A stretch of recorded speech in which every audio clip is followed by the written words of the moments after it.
application.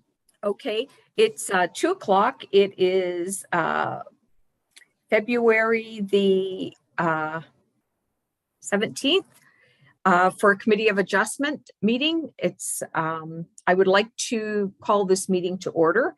I am taking over for Brad as chair today. So I would like to start with disclosures of pecuniary interest. Is there any that need to be declared? Nope. Aaron, nope. Okay, great. Confirmation of minutes. Anyone have any problems with the minutes from the last meeting or any discussion? Nope. Okay. Can I ask for a motion to approve the minutes of the last meeting? Yeah. Okay, Aaron. Do we need a motion? We need a mover and a seconder for that. Okay, a mover. Okay, Janice, I think moved and Aaron seconded. All in favor? Okay, thank you. That's carried. The first application that we have is, excuse me, my computer has broken and I'm trying to use my husband's laptop. So you just have to bear with me, please. So it's for 347 Erb Street, Elora. Relief is being requested to permit a reduced lot frontage of 17.9 meters for both the severed and retained parcels.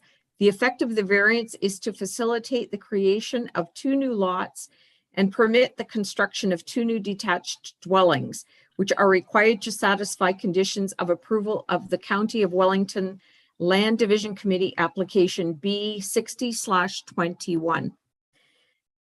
Could I please, could you confirm that the sign was posted, Chantal? Yes, I can confirm the sign was posted on the property in accordance with the Planning Act requirements. Thank you.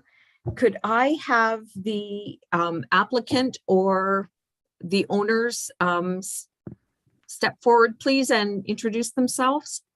Okay, Mr. Buseman. Thank you, Chair, and thank you, committee members and township staff and those who are listening in. My name is Jeff Buseman.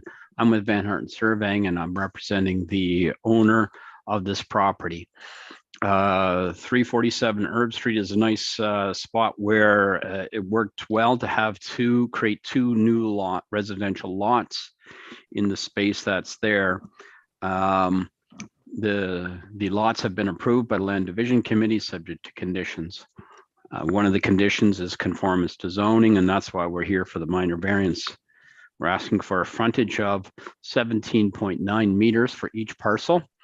The minimum requirement is 20 meters. You can see that we had set up the property line, the new property line between the existing house and the parcel in the middle to be along the tree row. And I'm going to say somewhat square to the road to Erb Street. Did that intentionally to follow a feature that's on site, as well as to be somewhat parallel to the wall of the house. The remaining 2 parcels, we kind of split the distance along the front so that at the property line, at the road limit, they're 18.2 meters wide each, and at the rear, they're 16.45. So in terms of zoning, the lot width, it's measured at the lot as the front yard setback at 7.5 meters back from the front, and that's why we do it at that narrower spot at 17.9 meters. Staff have written a positive report in support of this application, and I would say it meets all the tests for a variance. I think these will be nice lots when we're done. It looks pretty straightforward. One thing to note is that these lots will be serviced by well due to not having water infrastructure in the street, but they will be connected to the sanitary sewers that are there. If there's any questions or comments about the application, I'd be glad to answer them. I think it's a positive application. Do we have any questions from the committee to Mr. Buseman? Any questions from staff to staff from the committee? Chantal, do we have any correspondence in support or opposition? No, we didn't receive any written correspondence or anything over the phone or verbal or anything regarding these applications. Yeah, so what was the staff reports, comments were included in your report. So that's everything that's received on the application. Okay, that being said, we'll open the floor for discussion for the committee, please. Janice? Yeah, I think it's I can certainly support the application. I think it is definitely it's minor in nature. 17.9 to 20 meters is minor, and I think the creation of these two infill lots is much needed and perfect spot for it. And I think it's pretty much in keeping with the general intent of the official plan and zoning. So I can certainly support it. Yeah, I agree with everything Janice has said, minor in nature, and fits in with the lot fabric that's already been set in the area. Thank you. I agree with what Janice has said also, and I think it is minor in nature, and I will support the application.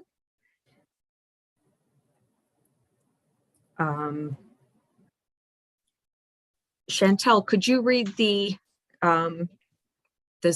report in support of the decision, Sure. please? So I'm reading the motion that the you'll motion. be approving. That's okay. Thank you. Sorry. I know, that's okay.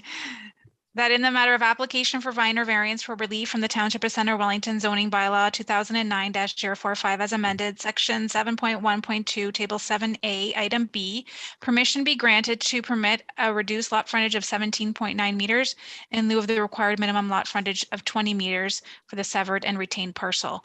The effect of the variance is to facilitate the creation of two new lots and is required to satisfy conditions of approval of the County of Wellington Land Division Application B60-21 on lands described as 347 Erb Street, Plan 112, lots 13, east side of Erb Street, Township of Center Wellington. Thank you. Could I have a mover for that, please?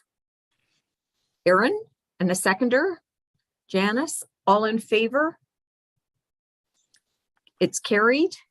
There will be a 20-day appeal period before you can move ahead. Thank you.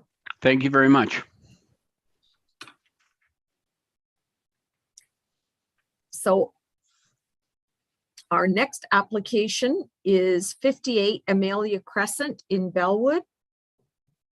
And the request for relief is being requested to permit an increase to the maximum building height of 5.6 meters or 18.6 feet in lieu of the permitted maximum height of 4.6 meters or 15.1 feet.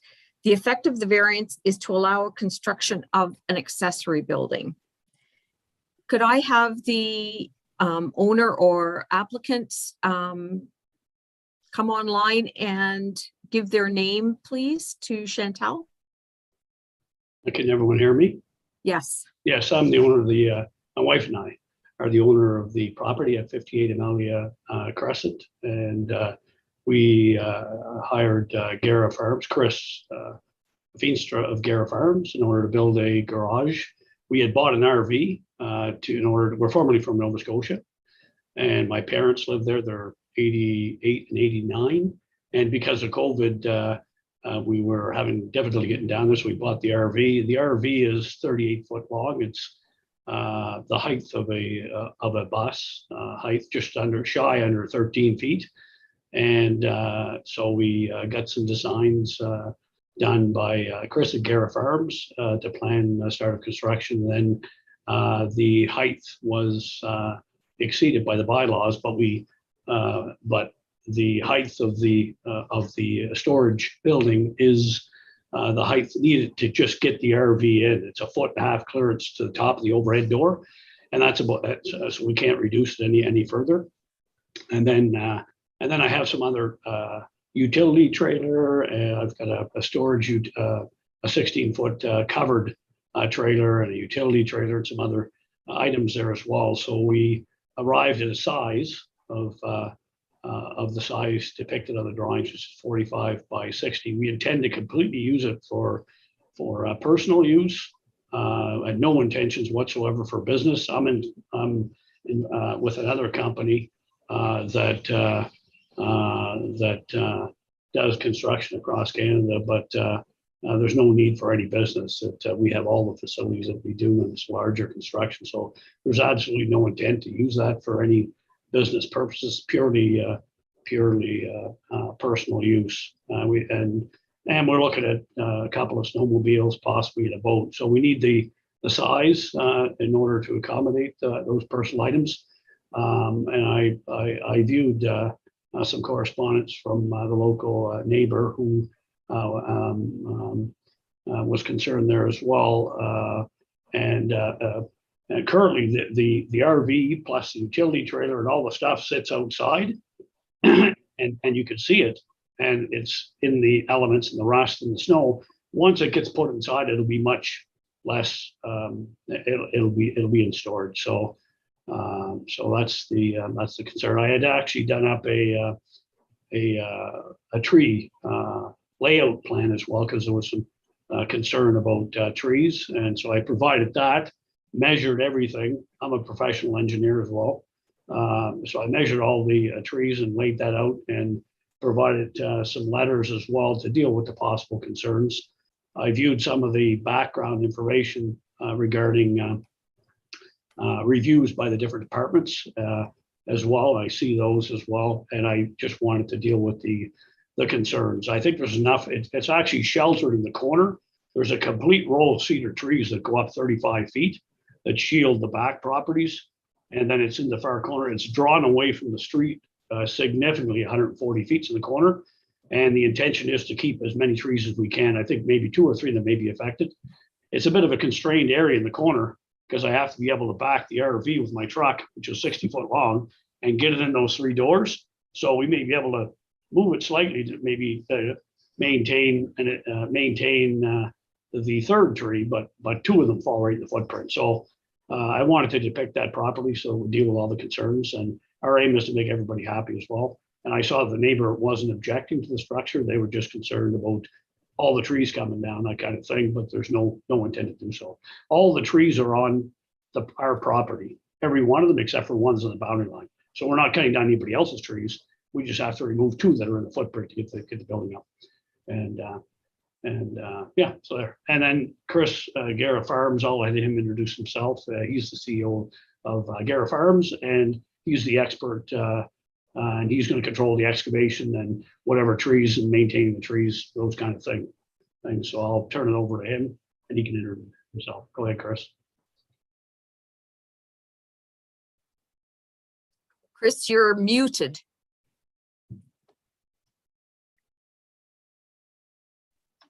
How's that? Can you hear me now? Yes. Perfect. Yeah, I just pulled over. I'm on my way to a meeting, but I think Lewis has kind of summed it up. We are asking for a bit of relief for height. It's not, the building will be built into a hill as well, so the height is not as evident as maybe if it was sitting on a flat area. And as Lewis has said, the trees still protect the building, and we're not counting on cutting more than 2 or 3 trees down. I think we'll leave it at that unless there's comments that we need to address. Okay, would there be, Chantal, can I just confirm that the sign was posted on the property, please? Yes, I can confirm that the sign was posted, in accordance with the planning act requirements. Also just note that there was that one email correspondence that came in that Lewis had already alluded to in his opening remarks. And then there was that follow-up documentation provided by Lewis and Chris that I forwarded to the committee, I think a day or 2 ago. So. And everybody got that information, I'm assuming? Okay, perfect.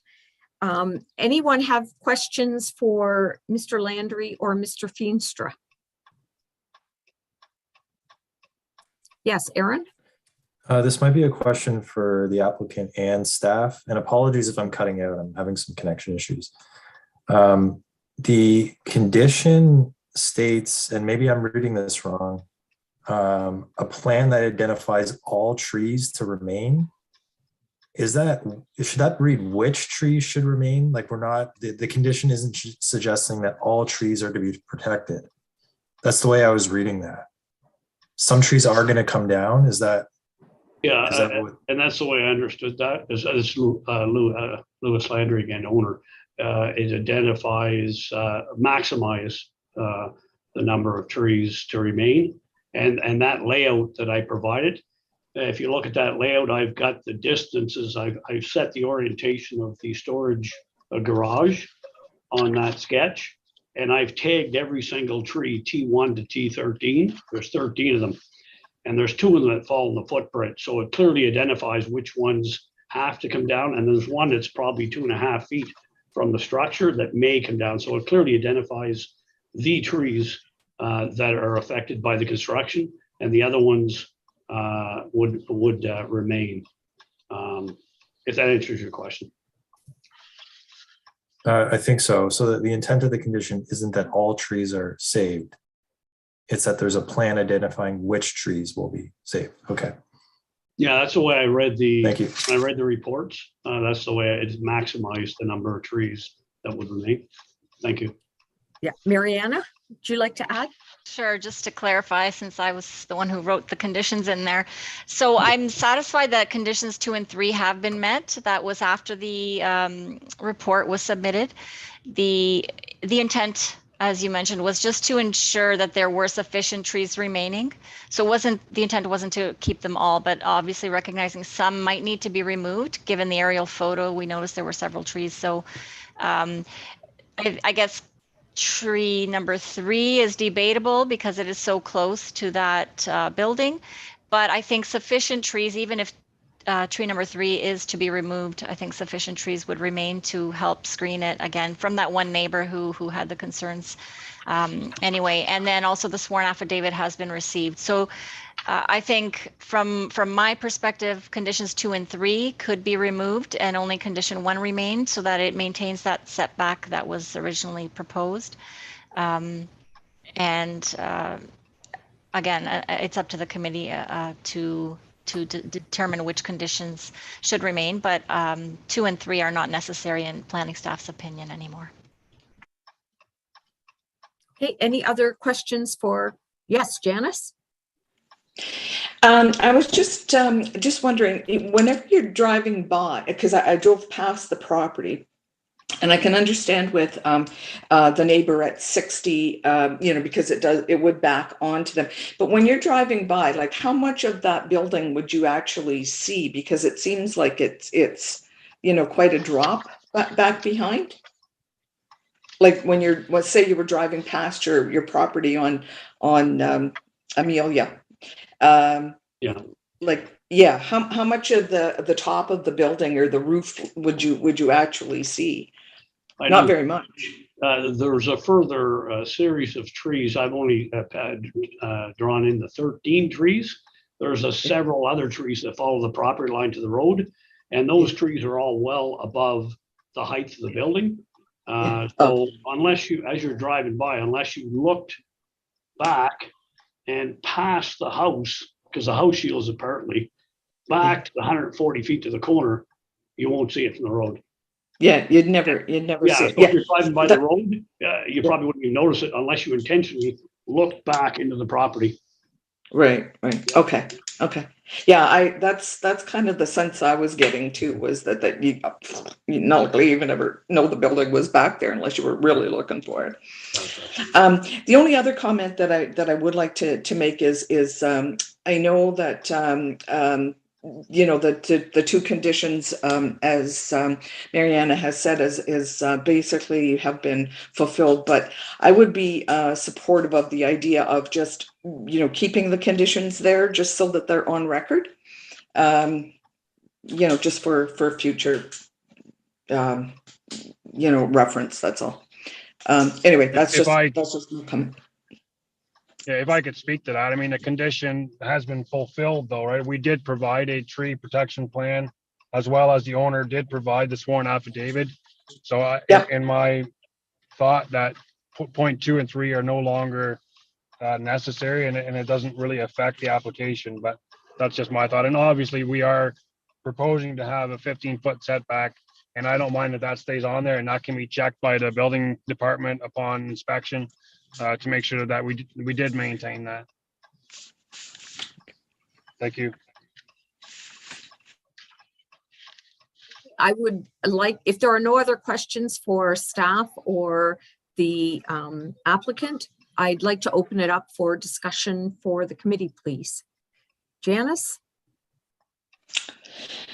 I think I can be in support of the application. It's an accessory garage for personal use, and it will get the vehicles and equipment inside rather than being outside. And yeah, I do. I don't have any particular concerns, and I think that we're addressing the concern from 60 Amalia, the adjacent neighbor, by keeping the condition about the 15-foot setback.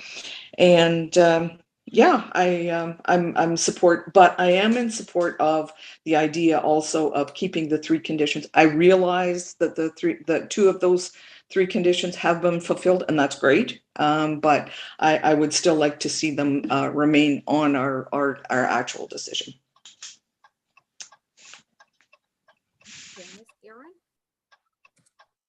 I have no concerns. Minor nature, the context is right. And I think the applicant has addressed the neighbor's concerns. I'm in support.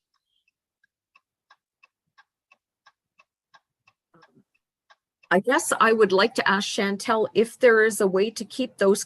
I am also in support of the application. I think it's minor in nature. To take Janice's comments into consideration, is there a way that we can keep the conditions in and make the point that they have already been addressed by the applicant and they are there for further or future reference? Or not really. So the Not decision really, would okay. read with, subject to the following conditions, and then the 3 would appear. To me, it makes, like, I can see Janice's point that you want your decision to note that those were addressed in a formal capacity, because the back and forth between the applicant and based on Mariana's report isn't really anywhere to be documented formally. I mean, we can just use the information that they've already provided to clear those conditions. So I don't see it being it's not going to create any further time, delay on that if you want to include those as well. yes, Janice? I think we would just include them as we normally would as conditions, and it just so happens that they happen to be fulfilled. That's all, and they can provide proof of that fulfillment and just carry on. I don't think we have to note in the decision that they in fact have been fulfilled. I don't think that's necessary at all. Well, that's just my opinion. Randy?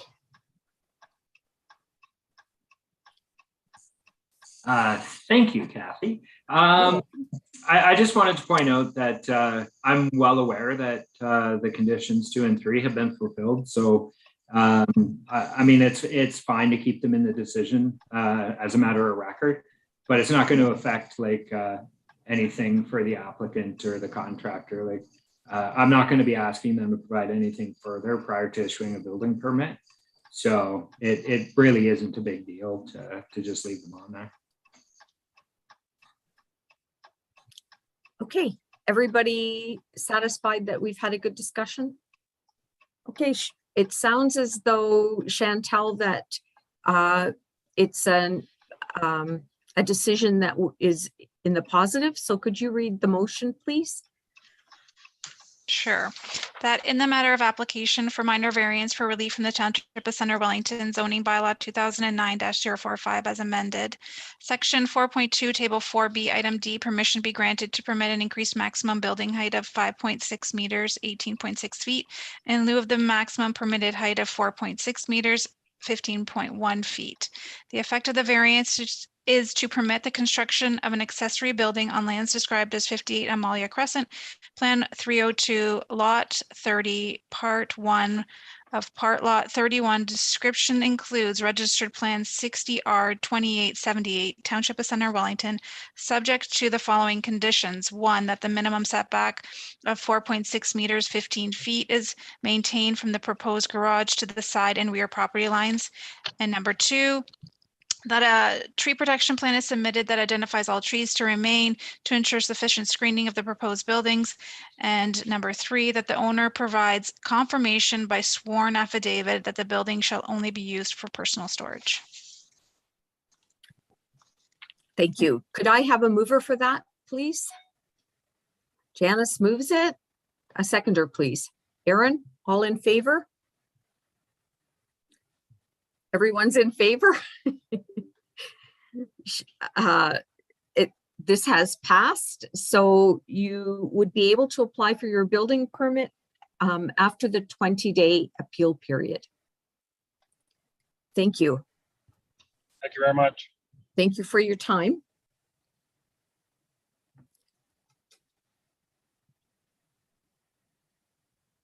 I'm just trying to go back and find my agenda here.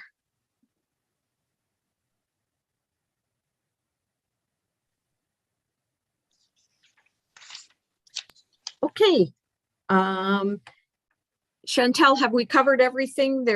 Are there any other business items No. to be covered? We got it all done. Okay. There is a meeting likely. Yeah, I'm pretty sure I have one application. So yeah, March 24th. So that's a bit away because I didn't schedule a meeting over March break in case people were heading away. So it'll be the following week, which is March 24th. We'll probably have 2 applications, maybe 3 for that. And we'll continue with Zoom meeting. And then after that, don't know, but anyways, I'll be in touch with you regarding that. I have to speak to the clerk's department if we're going back to in-person meetings or not. That's everything. Else? Thank you, Chantel. Anyone else have anything that they'd like to discuss? Nope. Okay, thank you. I'd like to call the meeting adjourned. It is Need a mover and a seconder for that. a mover. Janice Yeah. is moving it. Aaron is going to second it. I don't think I'm supposed to do it. All in favor? Thank you. It's carried. Thanks. Good job, 228. Kathy. Thank you. Sorry. Oh, you did well. Okay, there you go. We got All through right. it anyway, right? Yes. There you go. Thank I'm you.